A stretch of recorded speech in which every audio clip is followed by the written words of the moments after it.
राज्यातील लक्षवेधी लढत असलेल्या माहीममध्ये भाजप नेतृत्वानं अमित ठाकरेंना पाठिंबा देण्याचा निर्णय घेतला।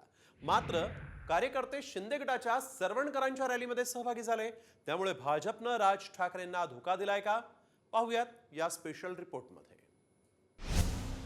भाजपनं सोडली अमित ठाकरेंची साथ। सरवणकरांच्या रॅलीत कमळाचे झेंडे।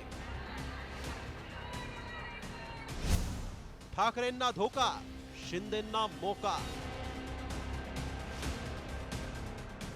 विधानसभा निवडणुकीच्या रणधुमाळीत सर्वाधिक चर्चेत आलेल्या माहीममध्ये आता एक नवा ट्विस्ट आलाय। आधी भाजपनं राज ठाकरेंचा मुलगा अमित ठाकरेंना पाठिंबा दिला, मात्र आता शिंदे गटाच्या सडा सरवणकरांच्या प्रचार रॅलीत भाजपचे कार्यकर्ते सहभागी झाल्याचं दिसतंय।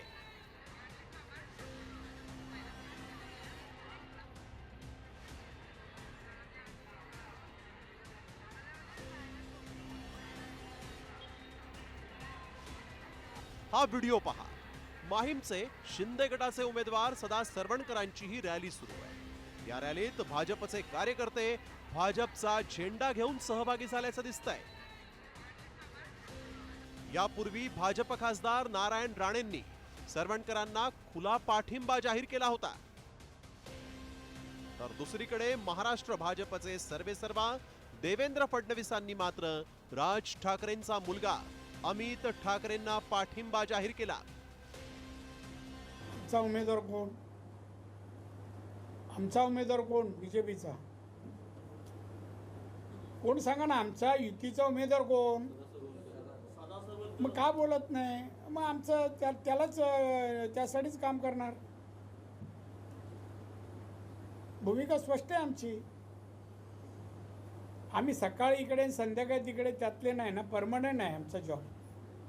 आमची पहिल्यापासूनही भूमिका होती की राज ठाकरेंनी या एका जागेवर आपल्याला पाठिंबा मागितलेला आहे, तर तो आपण दिला पाहिजे। अमित ठाकरेंना आपण पाठिंबा दिला पाहिजे, अशी भारतीय जनता पक्षाचं कालही मत होतं आणि आजही मत। लोकसभा निवडणुकीत राज ठाकरेंनी भाजप आणि महायुतीला पाठिंबा देत प्रचार सभा घेतल्या,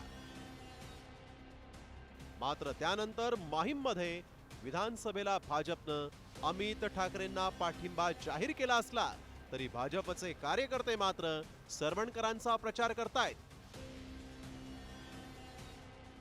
त्यामुळे लोकसभेला इमाने इतबारे मदत करणाऱ्या राज ठाकरेंना भाजपनं धोका दिल्याची चर्चा रंगली आहे।